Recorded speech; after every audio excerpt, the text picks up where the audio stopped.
In the southeastern corner of West Africa lies a land of rolling hills, red earth, oil palm trees, and restless ambition.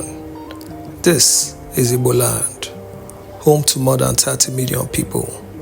The Igbo are one of the largest ethnic groups in Africa. Their homeland today spans Abia, Anambra, Ebonyi, Enugu, and Imo states. In South states like Akwa Ibom, Rivers, Delta, you would also find the Igbos there. In the North Central states like Kogi and Benue, you also find the Igbos there. But geography alone does not define a people. What defines the Igbo is spirit.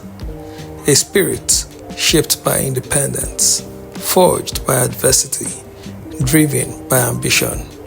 For centuries, travelers described them as traders, philosophers, craftsmen, and republicans, a people who believed no man was born to rule another.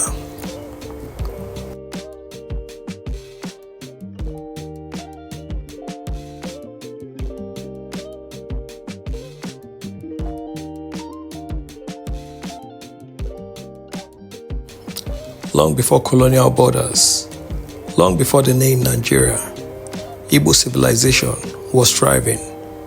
At Ibuku, archaeologists uncovered astonishing bronze works dating back to the 9th century.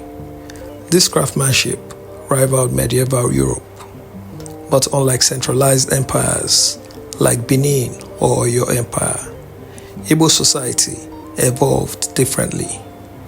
At its spiritual heart stood the kingdom of Owerri, not a military empire, but a theocratic network built on spiritual authority. There were no conquering armies, no imperial palaces.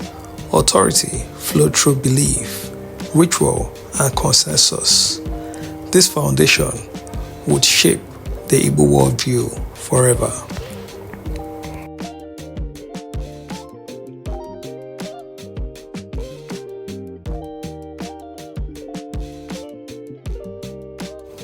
The Igbo developed one of Africa's most decentralized democratic systems.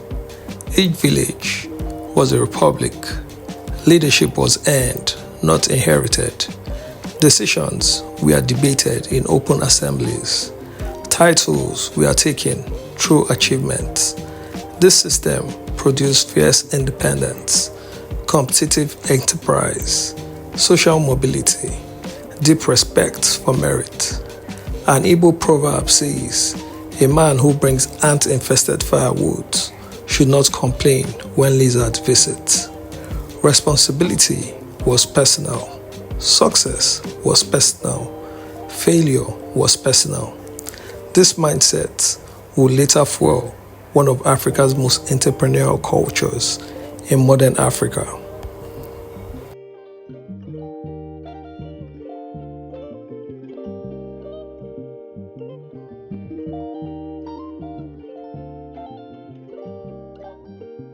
Trade was the bloodstream of Igboland.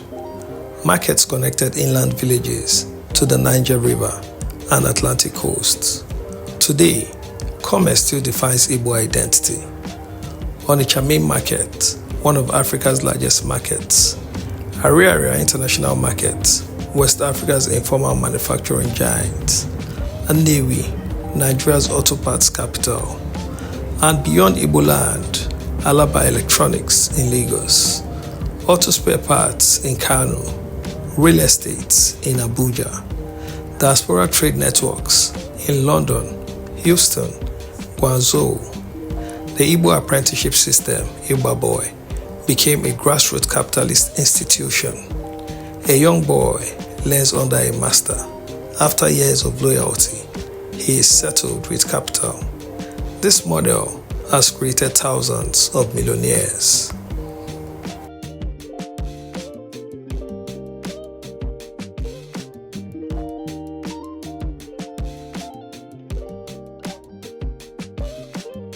British colonialism disrupted Igbo republican order.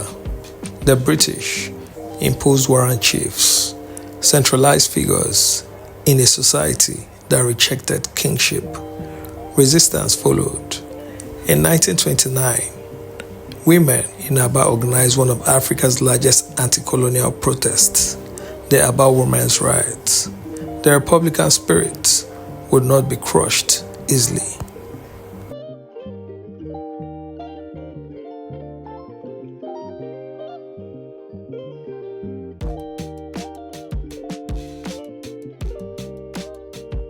In 1967, the Eastern region declared independence as Biafra. The Nigerian Civil War lasted 3 devastating years. Blockade, bombing, starvations. Millions perished. Entire cities were reduced to rubble. But what stunned observers most was what happened after.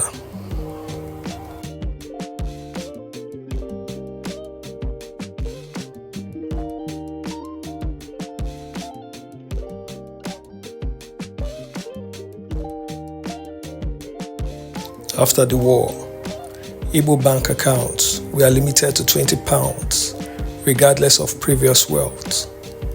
Everything was gone, factories destroyed, savings erased, and yet, within 2 decades, Igbo traders had rebuilt commercial empires.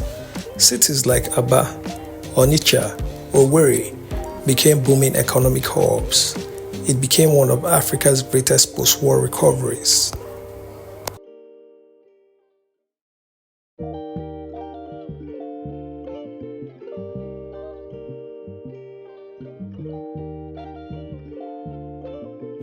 Culture remains the soul of the Igbo.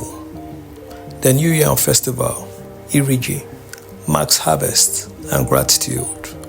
Masquerades represent ancestral spirits. Kola nut rituals symbolizes unity. Marriage ceremonies blend tradition and Christianity. Identity remains strong, even in diaspora.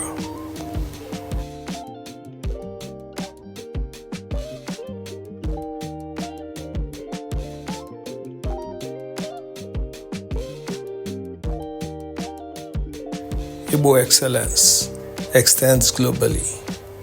Nnamdi Azikiwe, Chinwe Achebe, Ngozi Okonjo-Iweala. From literature to global finance, the Igbo footprint is undeniable.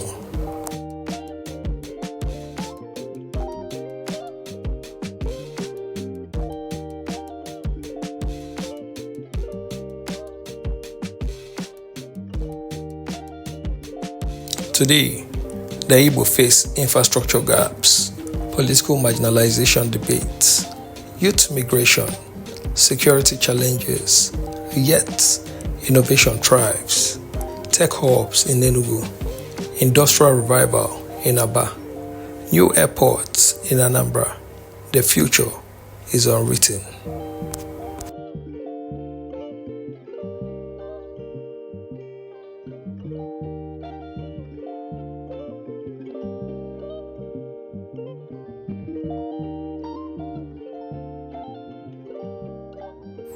The Igbo story is not simply one of words.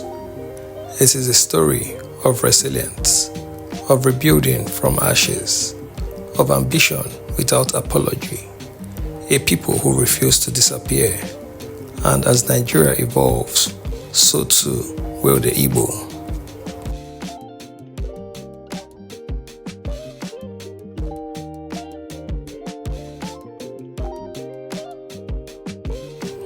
The story of the Igbo people is not just a story of ethnicity. It is a story of resilience, courage, and relentless ambition. From the ancient bronzes of Ibuku to the bustling markets in Onitsha to modern innovation hubs across Southeast Nigeria, the Igbo spirit continues to rise, shaping the future of Nigeria, Africa, and the world.